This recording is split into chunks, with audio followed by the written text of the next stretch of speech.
Thanks everybody for joining us today. My name is Jan Forjanczyk. I'm joined by Ravi, Kiran, Chirravuri. We're going to talk about Metaflow. It's a piece of software that he and his team build to help supercharge data scientists like me at Netflix. I work on a team at Netflix called Content Demand Modeling. And content demand modeling, we're focused on two really broad areas. And the first of those is trying to answer the question, which titles are similar to which other titles and in what way? You can think of the sort of classic Hollywood comparison between two titles, like the existential angst of The Eternal Sunshine of the Spotless Mind meets the surrealist flourishes of The One I Love, these kind of title comparisons. If you're interested in this area for what we work on, there's a great blog post that was written by some of the scientists that do so. It's the link is at the bottom there. It's very thorough, and you can learn all about it. I put a graph up because it's sort of a graph embedding type problem. The second question we tend to work on is how large is the potential audience of a show in a given region? And this happens to be the area that I work on. You can think of this as a supervised regression problem. And I'm focused on solving this problem after a show launches. And if you've done supervised regression before, like most regression problems, it's better to solve it earlier and it's better to solve it more accurately. Those are usually useful improvements for the problem. So let me tell you a little bit about something that we did earlier in 2020. So earlier in 2020, my team members, Ashish, Natalie, and I, we were wondering about exactly this question. Could we make this model that we own more accurate and even more accurate earlier? So we had some discussions, we tried a few ideas of our own, and we decided there was a good chance of success for this if we made an investment in a brand new model. So initially we were expecting this to be a project that we could do over the course of like a quarter, and we have tons of time to incrementally work on it. We certainly weren't thinking yet about how to take this project to production. However, when we wrote up our plan, we got this overwhelming interest from stakeholders. And so we decided, let's get this done sooner rather than later. And specifically, we decided we wanted to launch it at the same time as this fresh coat of paint was going down on this set of internal tools and apps that use the model. So this gave us a window of about 2 weeks to go from almost 0 to 1 on this project. And in order to get there, we realized we needed to satisfy 3 things with the way that we were going to work. The first of these was that we needed to iterate quickly. This 2-week time frame was very tight, and we had a long backlog of feature ideas to try for our model. The second was that between the 3 of us, we had varying levels of context. Some of us were more familiar with domain-specific ETL and the table schemas that are sort of populated all over the place. And some of us are closer to machine learning engineering, others are closer to strict ML. And the last and very important to us piece was that we needed a fast path to production. And we needed to push scores into an existing ecosystem of internal apps. And what's more is integration testing against those apps were pretty costly to repeat. And so we didn't want to have to do them multiple times. Now, this was a really big thing to ask, but it is exactly what I asked of Ravi. Thank you, Jan. I thought it may be best to first open with an alternative visualization of Jan's constraints, perhaps from the vantage point of an engineer. In that spirit, Jan wants to iterate quickly on model development and feature engineering. Jan and his team have multiple ideas they wish to quickly prototype and figure out what might be the best route to pick. In fact, it would be incredible if we can empower all our data scientists with the highest degree of freedom at this layer of the stack, since there are many excellent off-the-shelf libraries like PyTorch, TensorFlow, XGBoost, and we'd love for our data scientists to have their preference depending on the task at hand. He also mentioned having multiple collaborators like Natalie and Ashish with varying levels of context. Some who may prefer to just work on a notebook on just the modeling logic, for example, and just access Jan's data, while some others might want to probably take an entire copy of his workflow and mutate it. Having multiple collaborators and the need for trying out different versions makes versioning a key concern to solve. Machine learning also involves a lot of experimentation, and therefore model operations become a pertinent question. How do you keep the code reliably in production? How do you monitor its performance? And so many other concerns as well. Lastly, He wants a fast path to production to get even a basic version out. Now, this probably sounds quite simple, but I feel like this is actually more nuanced than some of you may think. Just to sort of dive deep a little bit into that workflow, right? Like Jan has to access data from probably a data warehouse. This could either be a database or a multi-petabyte data lake like Amazon S3 in Netflix. He probably would also want to write out some of the data into a common place for his coworkers to access, for example, maybe the model, maybe some training data.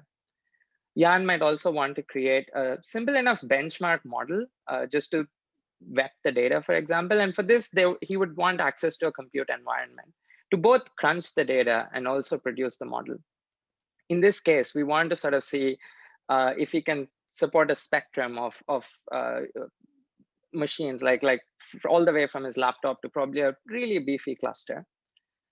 Lastly, we will also want an integration to a job scheduler to orchestrate multiple units of work and run the workload on a consistent schedule. Beyond these layers of infrastructure, Jan and his team might also have to answer a few software engineering related questions. How do you architect the code to be executed? How do you want to think about dependencies? What about the packaging story and like getting it to run on different environments?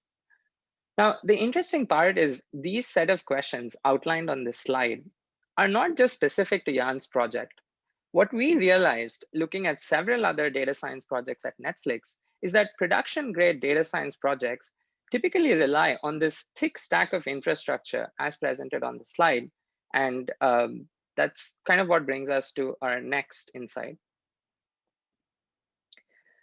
I should say this is the favorite picture of Demetrius. So yeah, I'm hoping it's timeless. But in our experience, given a choice, data scientists would prefer to sort of stay atop the stack as much as possible. They probably don't want to spend too much time thinking about the software architecture or probably having strong opinions about the right choice of infrastructure integrations, but definitely want to spend a lot of their time thinking about feature engineering and model operations, as Jan mentioned a while ago.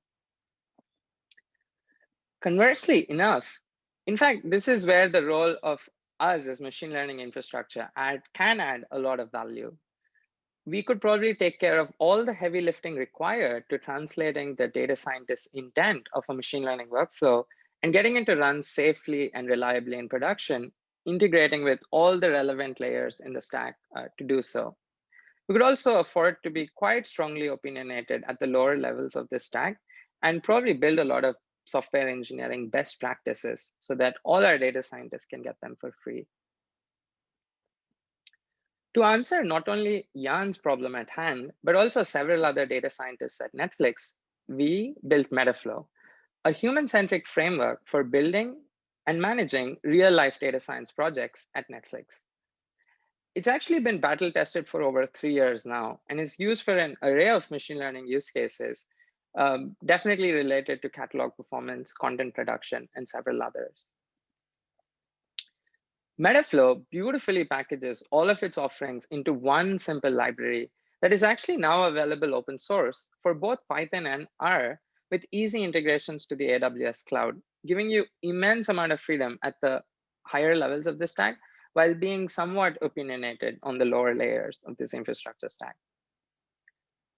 Next, I thought I'll just sort of switch gears and maybe walk you through kind of the storyboard of how this partnership between Jan and us came about. So first of all, Jan had this idea and just wanted to sort of start with the basic questions like how does he go about thinking, structuring his workflow? To that end, the first thing I want to introduce to all of you is the concept of a DAG, or a directed acyclic graph. It's probably the first thing most people would like to understand about Metaflow. Here, Jan might want to break his machine learning pipeline into a workflow of steps.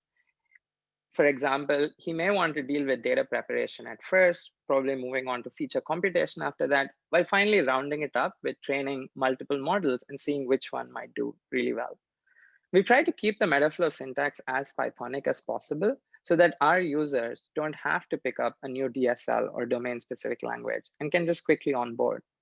Each step is annotated with an @step decorator. And as you can see on this slide, the step also specifies the transition to the next step. And we support static branching as demonstrated on this slide, so you can have some degree of parallelism.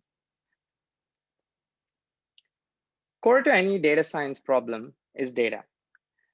Now, we probably don't want Jan to think too much about how to sort of save different parts of the data, whether to save something, whether it's too expensive, and also just have all he may want for debugging. So let's see what we have in store for that.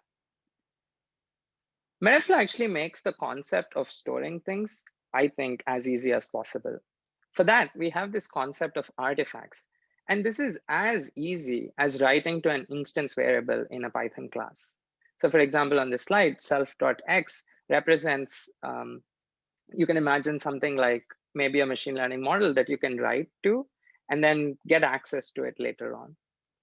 Now, I should say everything is versioned and stored in our data store at the end of task completion. To keep our storage footprint low, we efficiently compress the data and store it in a content address fashion to avoid storing duplicate copies across multiple tasks. Another thing that I kind of want to call out here is Jan may also probably want to make his training data available to all his colleagues so that they can iterate over their modeling logic. And that's also another candidate for something that you can store in a model, in a Metaflow artifact, for example. Great. I think we figured out the story with the data, and probably I feel confident about getting access to AWS S3, both read and write. Now, I'm sure Jan's getting excited and he kind of wants to get his hands dirty on some basic machine learning model or maybe something fancy, I don't know. So let's see if we can equip him with the right compute possible for all his needs. The first kind of compute story I want to introduce to all of you, and I think this is maybe perhaps underappreciated, is that concept of vertical scaling. And Metaflow being cloud first can easily achieve vertical scalability by simply leveraging @resources and @batch, for example, decorators in tandem. And also vertical scalability is mostly trying to sort of see if we can equip all our data scientists with just bigger laptops on demand in the cloud. This will kind of make not having to think about the perils of distributed computing as much as we probably need to in sort of other forms. And here, Jan might want to train his model, maybe using a GPU, depending on some video processing work that he may have, or might just want larger memory for a data processing step if he's using some data science libraries like Pandas, for example, with heavy RAM requirements. And as denoted on this slide, Metaflow makes it quite easy to get different resources for your different tasks and different steps. And as denoted on the slide, you can have one that's probably CPU intensive or GPU necessary, and then the other, which is just sort of RAM heavy. We also understand that not always a single box might work for all your machine learning workloads. Therefore, we also have a story for achieving some easy kind of horizontal scalability through our for each construct. Here on this slide, we demonstrate how you could just have this concept of sharding your data, maybe into several buckets and trying to sort of process them in parallel. And for that, you simply have an instance variable denoting what that list of buckets might be. And in this case, it's shards. And then you just tell our for each construct that. And Metaflow takes care of distributing your work onto different containers, each getting their own copy of the data that they're supposed to process, the individual slice. And then the author doesn't have to actually care about this specific detail.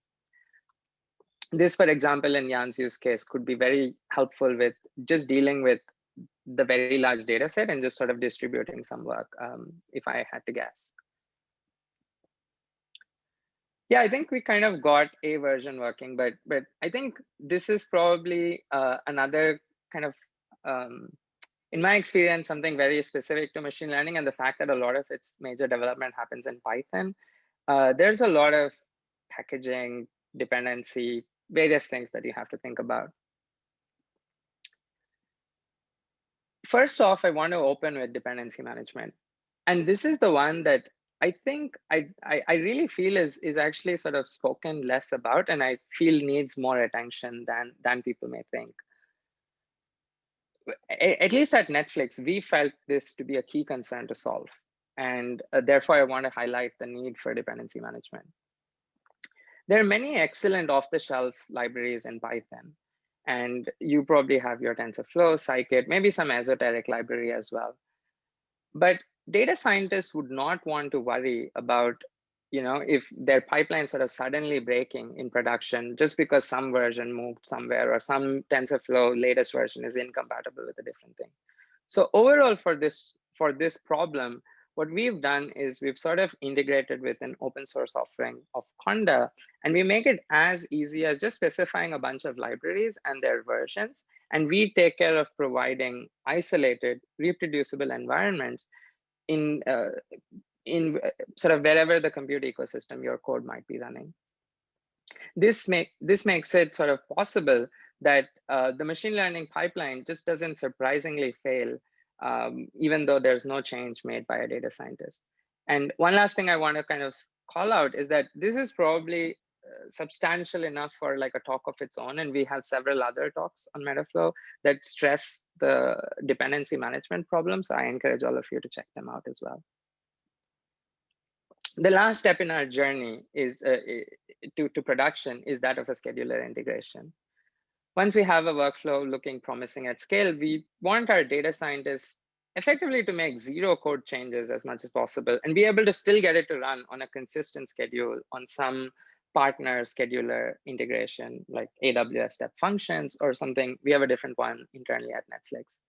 What we've done is we've provided a reference implementation by integrating with AWS Step Functions in open source. And we've written more about our experience and how we think about the sort of abstractions between scheduling, compute, and just the overall architecture of your workflow to much better detail on this blog post. So I encourage all of you all to go check this out if you're interested. Jan has a lot of questions, but I mean, I don't know if this is his last one, but it seems like he's quite happy with getting it to run in production, but he seems to definitely go back to thinking about his colleagues as well, which is really great. So let's see what all we can do to kind of help him and his teammates. Metaflow supports a first level concept in versioning, and every task execution for every run, every flow, every user is all stored in our metadata database. And we make it quite easy to get access to this information with a simple enough Python client. And this is quite useful for collaboration. We've also, like in this particular case, Jan might just want to look back at his run and maybe look at some of the model artifacts and see how they performed. And what's nice here is that you can also just very quickly compare to Natalie's run in case she made a copy of his workflow and had a different idea. And then just sort of compare and contrast. And I think this is really cool. Now, while we won't get into more details, the concept of tags also makes it quite easy for all our users to annotate their runs with some human readable information so that they can quickly retrieve them later. Using the same Python client, you can also sort of inspect the data of each task in a notebook if you want for monitoring purposes or as a business facing dashboard. And also the topic of model operations is becoming a key pertinent question generally in the data science community. And internally, we've been thinking about the interplay between Metaflow for compute and notebooks for dashboarding and auditing purposes, because notebooks are also quite heavily used within Netflix. So we've tried to sort of come up with quite a nice story within Netflix, and we're more than happy to hopefully kind of bring this open source as well. But just quickly, like something like this could be useful for Jan and his team just to simply impose some safety checks after training a model consistently on a schedule and just having some possible ability to have a manual audit so as to ensure safety, for example. So, I mean, I spoke about a lot of features and they're all happy cases, but I think it's equally important to sort of emphasize that the fact that failures happen. We do want our workflow sort of safely and running reliably in production, but we also think there's this cyclical nature between prototyping and production when it comes to data science. And we'd want to not think of production as a terminal goal.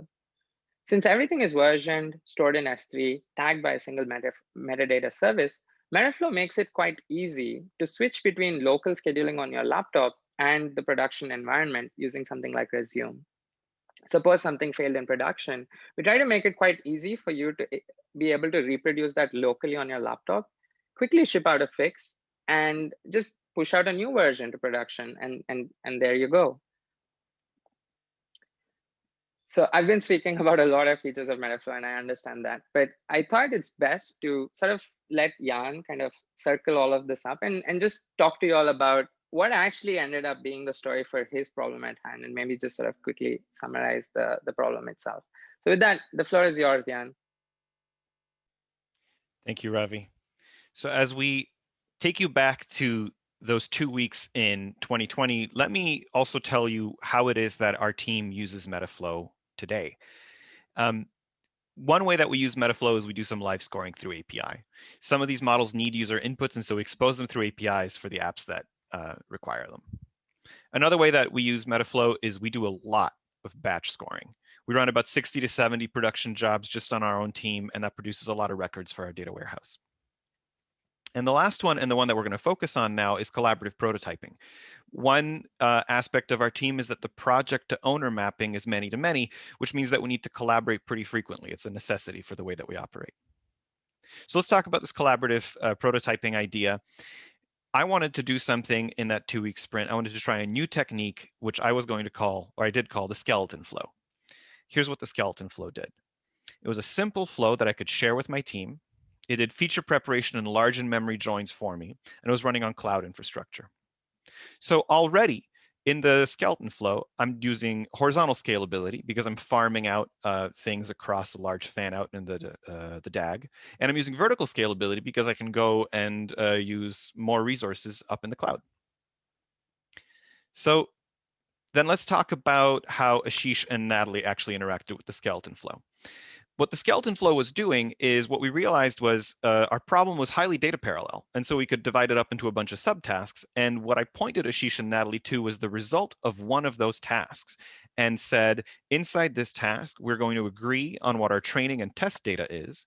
And you can just pull that training and test data by addressing the flow. So they're using the client API feature there, and we're using the storage feature as well. This was a really great way for them to get access to lots of great pre-processed data. And it aligned our team so that throughout that experimentation phase, we were using the exact same set all the time.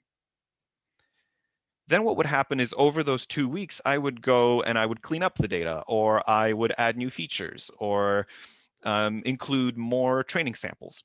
And whenever I would do that, I could simply go back to Ashish and Natalie and say, hey, at the top of your notebooks, point your notebooks to a different run and just continue working. And we were able to keep in sync that way.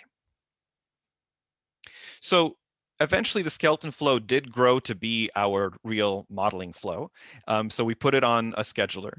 We locked all the dependencies, and obviously things fail, things break. So we do use the resuming flows feature. So that sort of accounts for all 8 of the features you've seen today. We actually use in those 2 weeks and in production.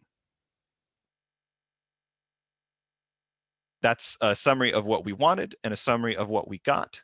And we're very happy with it. But as consumers of Metaflow, what would we tell you? What are the sort of big takeaways that CDM would tell you about Metaflow? Well, first is we got accuracy wins. And as a data scientist, you can't be happier than that. In that 2-week sprint, we were able to increase our model's accuracy by about 25%. I know that number means nothing without units, but it was important to us. We were able to get an improvement.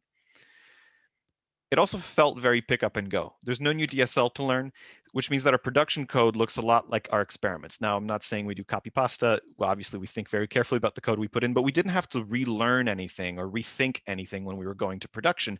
And what's great, too, is when we onboard new team members, we can just show them Metaflow and say, hey, this looks a lot like what you're used to anyway. And the last piece is we have low ops overhead. Versioning is great. Dependency management is really important, and that gives us a ton of reliability as we run these things daily in production at really large scales. So if you like what you heard, go pip install Metaflow, reach out to us. We're a very happy developer, very happy customer. Thank you all for listening to us today.